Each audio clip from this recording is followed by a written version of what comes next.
प्रेत बाधा का सबसे ज्यादा शिकार कौन होता है, पुरुष या महिलाएं? वैसे तो इस तरह का कोई रेशो निकला नहीं है कि पुरुषों को ज्यादा प्रेत बाधा होती है या महिलाओं को ज्यादा प्रेत बाधा होती है। दोनों के प्रेत बाधा के लक्षण जो है वो अलग अलग होते हैं। इसे देसी भाषा में ये भी कहा जाता है कि बाहरी हवा का किसी व्यक्ति को लग जाना। अब पुरुषों का तो मैंने स्टडी नहीं किया, लेकिन महिलाओं की एक चीज को मैंने बहुत अच्छे से स्टडी किया है कि महिलाएं प्रेत बाधा का शिकार किस समय पर सबसे अधिक होती हैं।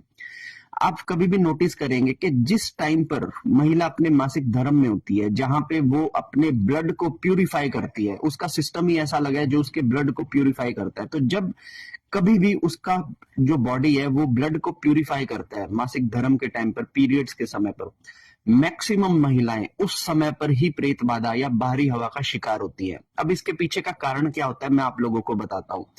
जिस समय पर किसी महिला के मासिक धर्म जब शुरू होते हैं तो एक तरह से उसका जो शरीर है वो अपने ब्लड को प्यूरिफाई करता है, और मासिक धर्म के तुरंत बाद जो उस महिला के अंदर एक शक्ति की एनर्जी उत्पन्न होती है, वो शक्ति इस पूरे ब्रह्मांड को चलाने के लायक होती है।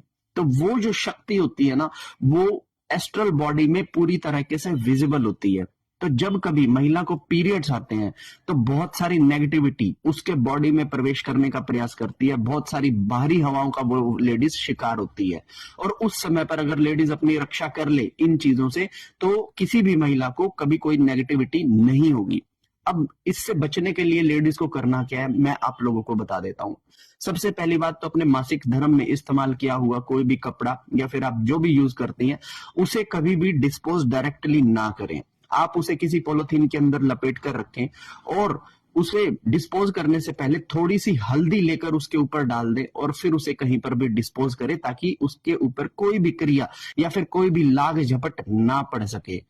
दूसरी चीज जो है, मासिक धर्म की क्रिया शुरू होती है उस समय पर कोशिश कीजिए कि कभी भी आप मंदिरों के अंदर ना जाइए, क्योंकि किसी भी मंदिर के अंदर आप देखेंगे कि नेगेटिविटीज भी वहां पर सराउंडिंग्स में होती है। तो अगर कोई महिला मासिक धर्म में मंदिर जाती है ना, तो क्योंकि प्रभु उसे छू नहीं पाएंगे इसलिए नेगेटिविटी उसको टच कर देती है, तो ऐसा करने से उसका ऑरा पूरी तरीके से खराब हो जाता है। तो कभी भी कोशिश कीजिए कि मासिक धर्म के समय में आप मंदिरों के आसपास में भी ना जाएं। और तीसरी चीज, आप जब भी मासिक धर्म के अंदर होती हैं तो आप अपने कपड़ों को प्रतिदिन बदलिए, क्योंकि एक साफ सफाई का रूल अगर आप फॉलो करेंगी तो नेगेटिविटी वैसे ही आपसे 100 कोस दूर भागेगी। तो इन चीजों को करने से आप अपने ऊपर लगने वाली बारी हवा के शिकार से बच सकती हैं।